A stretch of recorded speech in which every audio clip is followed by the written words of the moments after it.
Hello friends, welcome to my channel GK world.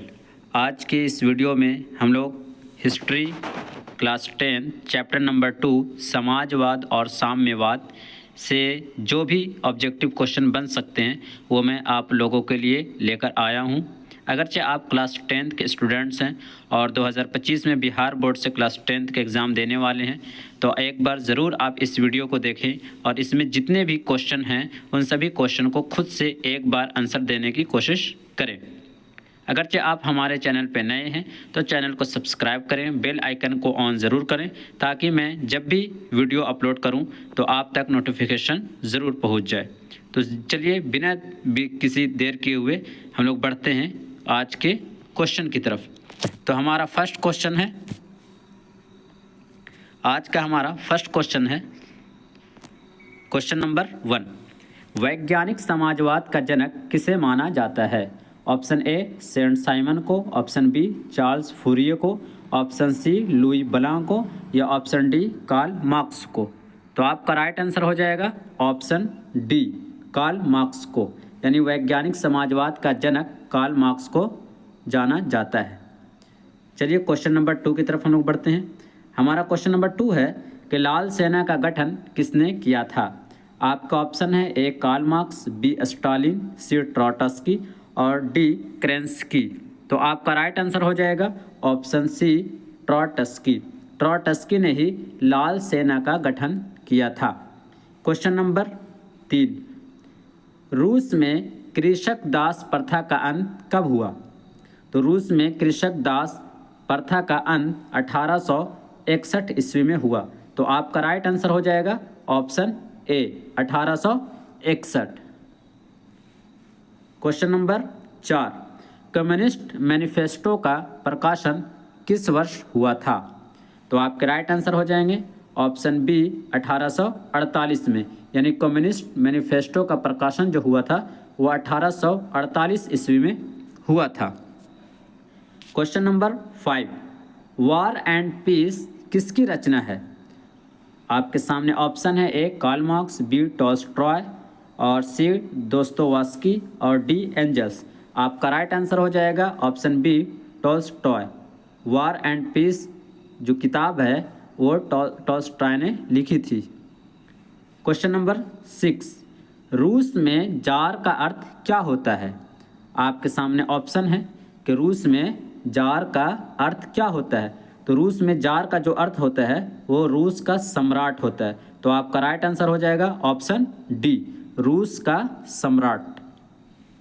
Question number 7, Karl Marx का जन्म कहाँ हुआ था? आपके सामने 4 ऑप्शन हैं मगर आपके राइट आंसर हो जाएंगे option B Germany. Karl Marx का जन्म जर्मनी में हुआ था। क्वेश्चन नंबर 8, प्रथम इंटरनेशनल की बैठक कब हुई? तो प्रथम इंटरनेशनल की बैठक कहाँ हुई? यहाँ पे कहाँ छूट गया? तो कहाँ हुई? तो लंदन में हुई थी। प्रथम इंटरनेशनल की जो बैठक हुई थी वो लंदन में हुई थी। क्वेश्चन नंबर 9, प्रथम इंटरनेशनल की स्थापना किस वर्ष हुई? तो प्रथम इंटरनेशनल की स्थापना 1864 ईस्वी में हुई। आपके राइट आंसर हो जाएंगे ऑप्शन ए 1864 ईस्वी। क्वेश्चन नंबर 10, साम्यवादी शासन का पहला प्रयोग कहाँ हुआ था? तो साम्यवादी शासन का पहला प्रयोग रूस में हुआ था। तो आपके राइट आंसर हो जाएंगे ऑप्शन ए रूस। क्वेश्चन नंबर 11, चेका क्या था? तो चेका जो था वो एक पुलिस दस्ता था। यहाँ पे आप ये ज़रूर ध्यान रखें, बहुत सारे बच्चे गलती करते हैं सेना की टुकड़ी और पुलिस दस्ता में। तो जो चेका था वो सेना की टुकड़ी नहीं था बल्कि एक पुलिस दस्ता था। क्वेश्चन नंबर 12, निम्नांकित में कौन यूरोपियन समाजवादी नहीं था?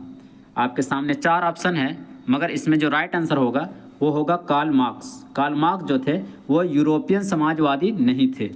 तो आपके राइट आंसर हो जाएंगे कि कौन यूरोपियन समाजवादी नहीं था? तो कार्ल मार्क्स यूरोपियन समाजवादी नहीं थे। क्वेश्चन नंबर 13, बोल्शेविक क्रांति कब हुई? तो बोल्शेविक क्रांति जो हुई थी वो 1917 ईस्वी में हुई थी, मगर कब हुई थी? तो वो हुई थी नवंबर 1917 ईस्वी में। तो हमारा राइट आंसर हो जाएगा नवंबर 1917। बढ़ते हैं हम लोग नेक्स्ट क्वेश्चन की तरफ। हमारा अगला क्वेश्चन है कि लेनिन की मृत्यु कब हुई।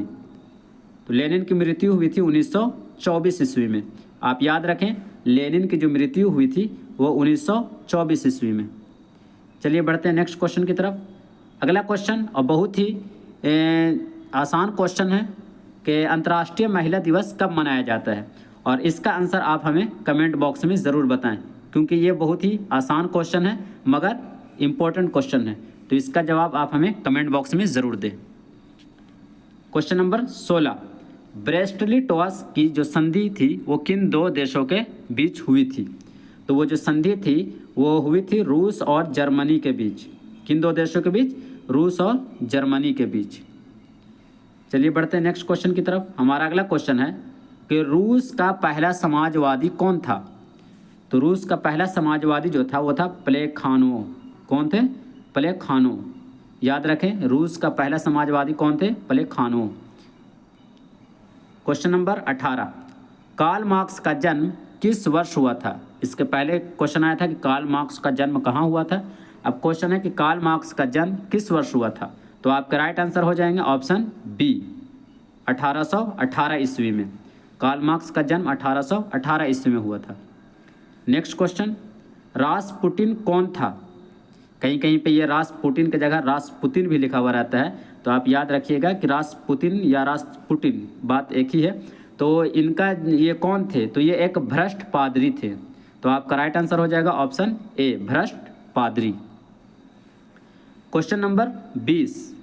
क्वेश्चन नंबर 20 है कि लेनिन ने ब्रेस्ट-लिटोस की संधि किस राष्ट्र के साथ की थी।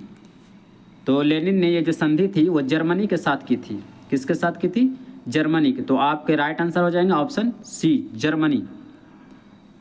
क्वेश्चन नंबर 21, नई आर्थिक नीति कब लागू हुई। तो नई आर्थिक नीति जो लागू हुई थी वो 1921 ईस्वी में लागू हुई थी। तो आपका राइट आंसर हो जाएगा ऑप्शन ए, 1921 ईस्वी। क्वेश्चन नंबर 22, दास कैपिटल की रचना किसने की। तो दास कैपिटल जो बुक थी उसकी रचना की थी कार्ल मार्क्स ने। तो आपका राइट आंसर हो जाएगा option D, Karl Marx. Question number 23, समाजवादी दर्शन किस पर बल देता है।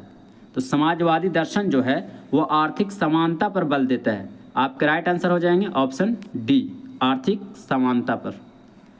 क्वेश्चन नंबर 24, रूस के सम्राट को क्या कहा जाता है। ये एक रिपीटेड क्वेश्चन है, एक क्वेश्चन इसके पहले भी आया था, ठीक है। तो आप इसका जवाब हमें कमेंट बॉक्स में ज़रूर दें, क्योंकि ये क्वेश्चन जो है बहुत ही ईजी है और ये 2 बार ये क्वेश्चन आ चुका है, मगर थोड़ा क्वेश्चन को घुमा कर पूछे गए, ठीक है। तो आप इसका जवाब हमें कमेंट बॉक्स में ज़रूर दें। चलते बढ़ते हैं नेक्स्ट क्वेश्चन की तरफ। हमारा अगला क्वेश्चन है क्वेश्चन नंबर 25 कि कमिंटन की स्थापना का उद्देश्य क्या था। तो कमिंटन की जो स्थापना का उद्देश्य था वो था क्रांति का प्रचार करना। तो आपके राइट आंसर हो जाएंगे ऑप्शन बी, क्रांति का प्रचार करना।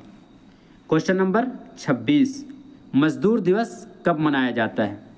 तो मजदूर दिवस जो मनाया जाता है वो 1 मई को मनाया जाता है। तो आपके राइट आंसर हो जाएंगे ऑप्शन बी, 1 मई।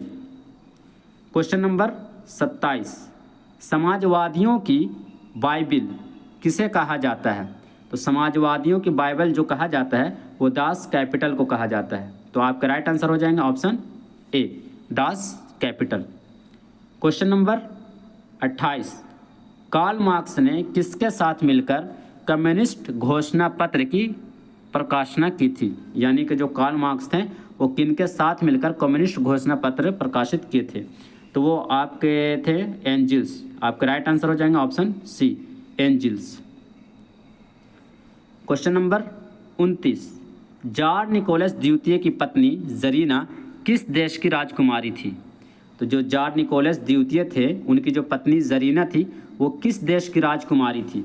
तो वो ऑस्ट्रिया की राजकुमारी थी, ठीक है। तो याद रखें कि जरीना कहीं कहीं पे आ सकता है कि जरीना राजकुमारी किस देश की थी। तो वो ऑस्ट्रिया के। आपके राइट आंसर हो जाएंगे option C. Next question, question number 30, फ्रांसीसी समाजवाद के विकास का जन्मदाता कौन है, या फ्रांसीसी समाजवाद के विकास का जन्मदाता किन्हें कहा जाता है। इस तरह का भी क्वेश्चन आ सकता है। तो आपका राइट आंसर हो जाएगा ऑप्शन डी, सेंट साइमन। फ्रांसीसी समाजवाद के विकास का जन्मदाता सेंट साइमन को माना जाता है। क्वेश्चन नंबर 31, काम के अधिकार को संवैधानिक अधिकार का रूप सबसे पहले किस देश में मिला। ठीक है, तो आपके राइट आंसर हो जाएंगे सोवियत संघ। काम के अधिकार को संवैधानिक अधिकार का रूप सोवियत संघ में सबसे फर्स्ट में मिला। चलिए बढ़ते हैं नेक्स्ट क्वेश्चन की तरफ।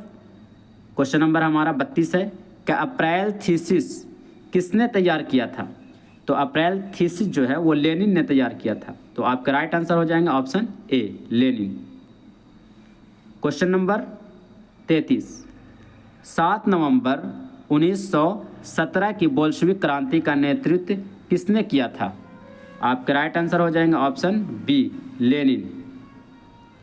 अगला क्वेश्चन, क्वेश्चन नंबर 34, माँ उपन्यास के लेखक कौन थे। माँ जो उपन्यास है उसके लेखक कौन थे, तो वो थे गोर्की। आपका राइट आंसर हो जाएंगे ऑप्शन सी। क्वेश्चन नंबर 35, 1917 की पहली रूसी क्रांति को किस नाम से जाना जाता है। तो 1917 ईस्वी की जो पहली रूसी क्रांति थी उसको अक्टूबर की क्रांति के नाम से भी जाना जाता है। तो आपका राइट आंसर हो जाएगा ऑप्शन सी, अक्टूबर की क्रांति। क्वेश्चन नंबर 36, नवंबर 1917 की रूसी क्रांति के बाद स्थापित सरकार का प्रधान कौन थे। ठीक है, तो नवंबर 1917 में जो रूसी क्रांति के बाद वहाँ सरकार की स्थापना हुई थी तो उसके प्रधान कौन थे, तो वो थे लेनिन। आपका राइट आंसर हो जाएगा option B, Lenin. Question number 37, समाजवाद शब्द का प्रयोग पहली बार किस वर्ष किया गया। तो समाजवाद ये जो शब्द है इसका प्रयोग पहली बार 1827 ईस्वी में किया गया था। ठीक है, 1827 ईस्वी में।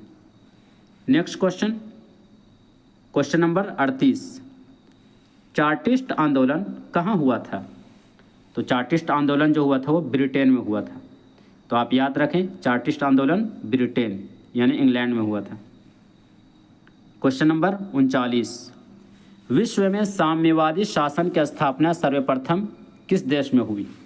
तो जो विश्व में साम्यवादी शासन की स्थापना हुई थी वो सबसे पहले रूस में हुई थी। तो आपका राइट आंसर हो जाएगा option A. Question number 40, virgin soil उपन्यास के लेखक कौन थे। तो वर्जिन सोयायाल उपन्यास के लेखक जो थे वो थे इवान तुर्गेनेव। याद रखें, आपका राइट आंसर हो जाएगा option B. Next question, question number 41, Bolshevik का नेतृत्व किसने किया। यानी जो बोल्शेविक क्रांति हुई थी, ठीक है, उसका नेतृत्व किसने किया, तो वो लेनिन ने किया था। आपका राइट आंसर हो जाएगा ऑप्शन सी। क्वेश्चन नंबर 42, 1917 की रूसी क्रांति के समय किस जार का शासन था। यानी 1917 ईस्वी में जो रूस की क्रांति हुई थी तो उस समय वहाँ का जार यानी कि वहाँ का सम्राट जो था वो कौन था, तो वो थे निकोलस द्वितीय। आपका राइट आंसर हो जाएगा ऑप्शन डी। नेक्स्ट क्वेश्चन की तरफ बढ़ते हैं हम लोग। हमारा अगला क्वेश्चन, क्वेश्चन नंबर 43, कोल खोज की योजना किसने आरंभ की, किसने शुरू की थी। तो वो स्टालिन ने शुरू की थी। आपका राइट आंसर हो जाएगा ऑप्शन बी, स्टालिन ने। क्वेश्चन नंबर 44, साम्यवादी घोषणा पत्र के लेखक कौन थे। तो साम्यवादी घोषणा पत्र जो थे उसके लेखक थे कार्ल मार्क्स। आप याद रखें, ये बहुत इंपॉर्टेंट क्वेश्चन है। साम्यवादी घोषणा पत्र के लेखक कार्ल मार्क्स थे। क्वेश्चन नंबर 45 यानी 45, 1917 ईस्वी की जो रूसी क्रांति हुई थी उस क्रांति का तत्कालिक कारण क्या था। तो 1917 ईस्वी की जो रूसी क्रांति हुई थी उसका तत्कालिक कारण था प्रथम विश्व युद्ध में रूस की पराजय। प्रथम विश्व युद्ध में जो रूस हार गया था वही था 1917 ईस्वी की रूसी क्रांति का तत्कालिक कारण। नेक्स्ट क्वेश्चन, राष्ट्रवाद की अवधारणा का जन्म किस घटना से माना जाता है। तो राष्ट्रवाद की अवधारणा का जन्म इस घटना से माना जाता है पुनर्जागरण की घटना से। पुनर्जागरण की घटना से राष्ट्रवाद की अवधारणा का जन्म माना जाता है। क्वेश्चन नंबर 47, रक्त और लौह की नीति किसने अपनाई? तो रक्त और लौह की नीति बिस्मार्क ने अपनाई। तो आपका राइट आंसर हो जाएगा ऑप्शन ए, बिस्मार्क ने। क्वेश्चन नंबर 48, किस युद्ध के बाद जर्मनी का एकीकरण पूरा हुआ? किस युद्ध के बाद जर्मनी का एकीकरण पूरा हुआ? तो आपका राइट आंसर हो जाएगा ऑप्शन डी, सेडान का युद्ध। क्वेश्चन नंबर 49, किस संधि द्वारा जर्मनी का एकीकरण पूरा हुआ? तो आपका राइट आंसर हो जाएगा फ्रैंकफर्ट की संधि के द्वारा। नेक्स्ट क्वेश्चन और लास्ट क्वेश्चन है ये हमारा कि जर्मनी एवं इटली के एकीकरण के समय फ्रांस का शासक कौन था? तो फ्रांस का शासक उस समय नेपोलियन तृतीय था। तो आपका राइट आंसर हो जाएगा नेपोलियन तृतीय। तो चलिए आज का लास्ट क्वेश्चन, मिलते हैं फिर नेक्स्ट वीडियो में, तब तक के लिए बाय।